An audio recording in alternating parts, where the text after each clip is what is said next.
जय हिंद दोस्तों, मैं शिवम श्रीवास्तव स्वागत करता हूं। आशा करता हूं आप लोग एकदम अच्छे होंगे और बहुत बेहतरीन तरीके से आप अपनी तैयारी में लगातार आगे बढ़ रहे होंगे। आज की वीडियो बैंक सेक्टर पे आधारित है और वैकेंसीज अच्छी खासी हैं। आपके अपने ज़िले में काम है, कोई पैसा नहीं है, कोई मतलब कि फीस वगैरह नहीं पड़नी, कोई एग्जाम नहीं होना, केवल 12वीं पास वैकेंसीज है।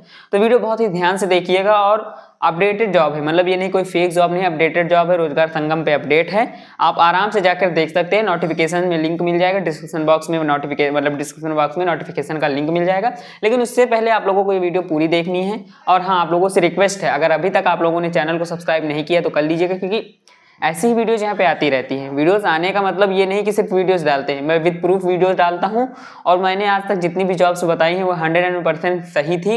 उनमें एक भी प्रतिशत का कोई फेक मतलब टाइटल नहीं था। जो मैंने थंबनेल लगाया वही मैं अंदर बताता हूँ और पूरा विधिवत बताता हूँ। ये नहीं, हाँ 4 से 5 मिनट की वीडियो होती है, लेकिन आप 4 से 5 मिनट में संतुष्ट हो जाएंगे। संतुष्ट का मतलब ये होता है कि आप हाँ कहेंगे कि हाँ एक वीडियो मैंने देखी है, लेकिन उसमें पूरी डिटेल्स मुझे मिल गई। तो बिना किसी देरी के वीडियो शुरू करते हैं। वीडियो थोड़ा सा हो सकता है 5 से 6 मिनट की हो जाएगी, लेकिन मैं कोशिश करूंगा 4 से 5 मिनट की ही हो। ठीक है, तो बिना किसी देरी के वीडियो शुरू करते हैं। तो मैंने यहाँ पे साफ साफ लिख दिया है कि बैंक में इंश्योरेंस सेक्टर में भर्ती है। देखिए, जब तक जॉब नहीं मिलती कहीं काम करिए, ये मेरा कहना है। इंश्योरेंस सेक्टर में भर्ती है, ठीक है। कोई पैसा नहीं पड़ना है आपका, कोई एग्जाम नहीं होना है, मेल है फीमेल है, कोई दिक्कत नहीं है, आराम से दोनों फॉर्म भर सकते हैं। आपको जिले से बाहर नहीं जाना है, आपको जिले में आपको काम मिलेगा। मैं डिस्ट्रिक्ट भी आप लोगों को बता दूंगा किस किस डिस्ट्रिक्ट में है। अपने जिले में मतलब कि हो सकता है कि आपके 10 से 12 किलोमीटर में काम हो तो आसानी से कर सकते हैं। लोग कई किलोमीटर दूर जाते हैं काम के लिए, आपको तो आपके डिस्ट्रिक्ट में मिल रहा है। एज की मैं अगर बात करूँ तो एज 18 साल मिनिमम है, 28 साल मैक्सिमम है। मतलब कि इसके 20 के हैं तो आप आराम से फॉर्म भर सकते हैं, किसी प्रकार की दिक्कत नहीं है। ठीक है, स्किल क्या होनी चाहिए, मतलब अगर आप फ्रेशर हैं तब भी ये कंपनी मतलब कि बैंक आपको सिखाएगी, आपको ट्रेनिंग देगी। अगर आप फ्रेशर मतलब कि आपको एक्सपीरियंस है तो फिर ट्रेनिंग नहीं देगी, डायरेक्ट जॉब देगी। बैंकिंग सेक्टर में आपको एक्सपीरियंस होना चाहिए, इंश्योरेंस विभाग सेक्टर में, ठीक है। इंश्योरेंस सेक्टर में आपको एक्सपीरियंस होना चाहिए। इंश्योरेंस सेक्टर का मतलब बीमा वगैरह होता है, उसमें होना चाहिए आप लोगों को। ये नहीं कि आपको फील्ड वगैरह में नहीं आना है, इसकी मैं पुष्टि कर लूँगा, फिर से एक बार कन्फर्म कर लूँगा। लेकिन मुझे इतना पता है कि फील्ड वगैरह में नहीं जाना है अगर आप जाना चाहते हैं तो। रिक्वायर्ड लैंग्वेज की अगर मैं बात करूँ तो आपको बोथ आने चाहिए, आपको हिंदी भी अच्छी आनी चाहिए और इंग्लिश में भी आपको मतलब प्रॉपर मतलब होना चाहिए। बातचीत कर लें, नॉर्मल राइटर हो जाए, रिटन हो जाए, पढ़ना हो जाए, सब कुछ होना चाहिए। रोल की अगर मैं बात करूँ तो क्रेडिट ऑफिसर का पोस्ट मिलेगी आपको। क्रेडिट कार्ड के ऑफिसर होंगे आप, अच्छी खासी सैलरी के साथ होंगे। सैलरी के साथ साथ अच्छे खासे स्किल के साथ होंगे। सैलरी मतलब गाँव में अगर देखा जाए 15-20 हज़ार सैलरी मिलती है तो एक अच्छी सैलरी मानी जाती है, जब 4 से 5 घंटे ही काम हो, ज़्यादा काम नहीं। क्योंकि बैंक सेक्टर में ज़्यादा काम नहीं होता, आराम से बैठो, कोई आ गया तो उसको अपने डिटेल्स वगैरह समझा दो, नहीं आया तो बैठे रहो। ठीक है, एक्सपीरियंस की अगर मैं बात करूँ तो आप फ्रेशर हैं तब भी कोई दिक्कत नहीं है। कंपनी आपको ट्रेनिंग देगी 30 से 35 दिन की। अगर आपके पास एक्सपीरियंस है तो फिर कोई दिक्कत नहीं है। ठीक है, दोनों में कोई दिक्कत नहीं। अगर एक्सपीरियंस है तो डायरेक्ट जॉब मिल जाएगा, लेकिन एक्सपीरियंस लेटर होगा आप लोगों के पास। अगर फ्रेशर है तो कोई दिक्कत नहीं है, आपको ट्रेनिंग दी जाएगी। ठीक है, स्किल्स की अगर मैं बात कर लेता हूँ, फिर मैं लोकेशंस वगैरह बताता हूँ। ऑफ क्वालिफिकेशंस, हाँ देखो 12वीं पास होने चाहिए। आप साइंस साइड से हो, आर्ट साइड से, उससे मतलब नहीं है। आपके इंग्लिश में और 12वीं पास के साथ 65% तो आपके मार्क होने चाहिए, और होंगे भी। अगर आप पढ़ने में अच्छे हैं तो होंगे, ऐसा नहीं है। और इंग्लिश वगैरह अच्छी होनी चाहिए, मैथ वगैरह अच्छी होनी चाहिए, थोड़ा मैथ में अच्छे खासे नंबर भी होने चाहिए, आराम से मिल जाएगी जॉब। ठीक है, स्किल्स की अगर मैं बात करूँ तो स्ट्रॉन्ग कम्युनिकेशन होना चाहिए। स्ट्रॉन्ग कम्युनिकेशन का मतलब है कि आप और हम जब बात कर रहे हों तो सामने वालों को ये नहीं लगना चाहिए कि हाँ ये इसने मतलब कुछ गलत तरीके से बोला है या कुछ ऐसा बोला है। आपको बातचीत करने का काफ़ी अनुभव होना चाहिए। बातचीत करने का अनुभव से ये होता है कि सामने वाला आपके व्यवहार से परिचित होता है, आपकी बातों से, मतलब कि एक प्रकार से समझ लो आप बातों से वो समझ जाता है कि हाँ ये बंदा कैसा फ्रॉड है, फेक है, या कुछ रियल चीज़ें समझा रहा है। आपने जब कभी इन तरह के ऑफिसर से बात की होगी तो आपको एकदम अच्छा लगा होगा, वैसी बातचीत करनी है। ठीक है, लीडरशिप आना चाहिए। लीडरशिप मतलब आपको एक टीम दे दी गई है, आप 10-12 लोगों की टीम है, अब आप उसको आपको लीड करना है। अब आपको लीडरशिप की मतलब कि यही नहीं पता है कि लीड कैसे करते हैं, अरे मतलब कि कुछ उल्टा सीधा भी लैंग्वेज, मतलब अच्छे से बात करना है, ऐसा लगना चाहिए कि हाँ आप लीडर हैं।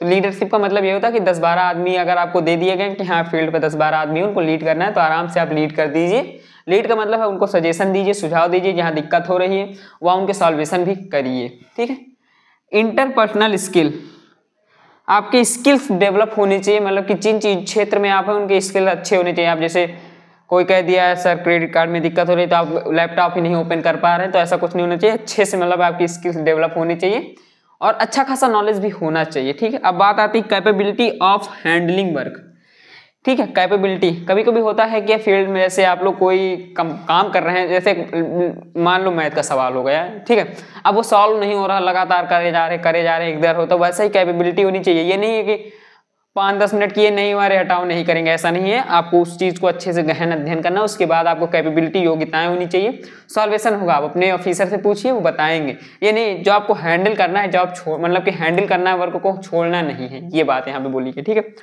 अब बात आती है इंडिपेंडेंटली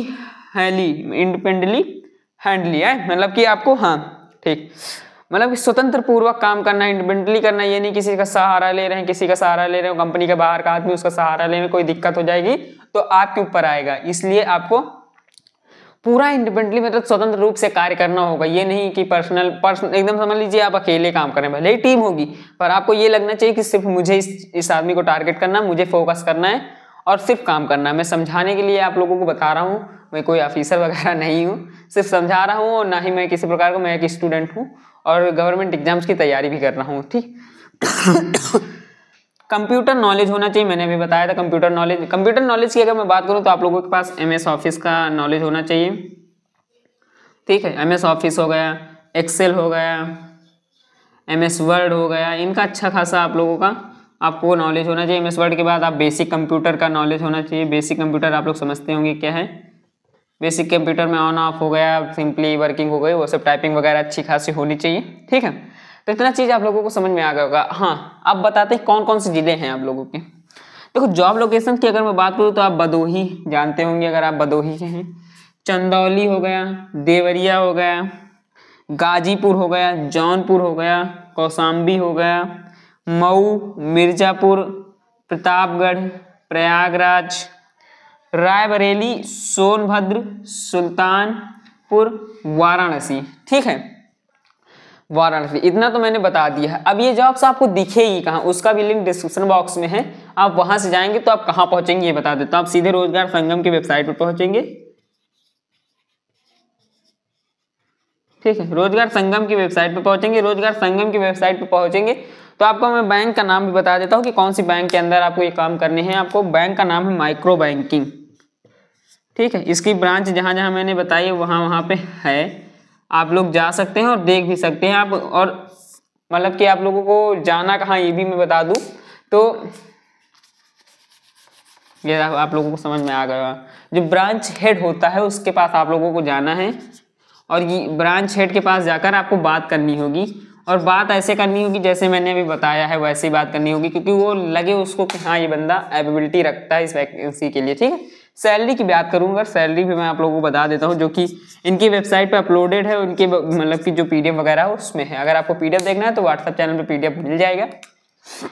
सैलरी की अगर मैं बात करूँ तो 11,000 से लेकर के 22,000 तक आपको सैलरी मिलेगी, जो कि ब्रांच देगी, गवर्नमेंट से दिला मतलब कि अपने बैंक से दिलाएगी, कहीं से भी दिलाएगी, इतना आपको दिलाएगी 11 से 22,000 तक। बाकी बढ़ती रहेगी, साल बीतेगा, एक्सपीरियंस बढ़ेगा, सैलरी बढ़ेगी, उसकी बात नहीं। लेकिन सैलरी शुरुआत जो है 11,000 से या 11 समथिंग से हो जाएगी आप लोगों की। वर्किंग जैसी बैंक की होती वैसी होगी आप लोगों की। 5 दिन काम करने होंगे, 2 सेकंड सैटरडे की छुट्टी मिलेगी, संडे की छुट्टी मिलेगी, और भी जो छुट्टियां होती बैंक की वो छुट्टी मिलेगी। एक मतलब कि एकदम धूप में काम नहीं है, कोई आराम से बैठ के काम करना है। तो इस वीडियो से इतना काफ़ी पर्याप्त जानकारी मैंने दे दी है। अब वीडियो से विदा लेने का समय आ रहा है, तो वीडियो से विदा लेने से पहले यही कहूँगा आप लोगों से कि अगर अभी तक आप लोगों ने चैनल को सब्सक्राइब नहीं किया है तो कर लीजिएगा। वीडियो पर पहली बार विजिट किए हैं तो कमेंट जरूर करिएगा, और अगर आपको वीडियो अच्छी लगी है तो लाइक भी कर दीजिएगा। मिलेंगे नेक्स्ट वीडियो में, तब तक के लिए धन्यवाद।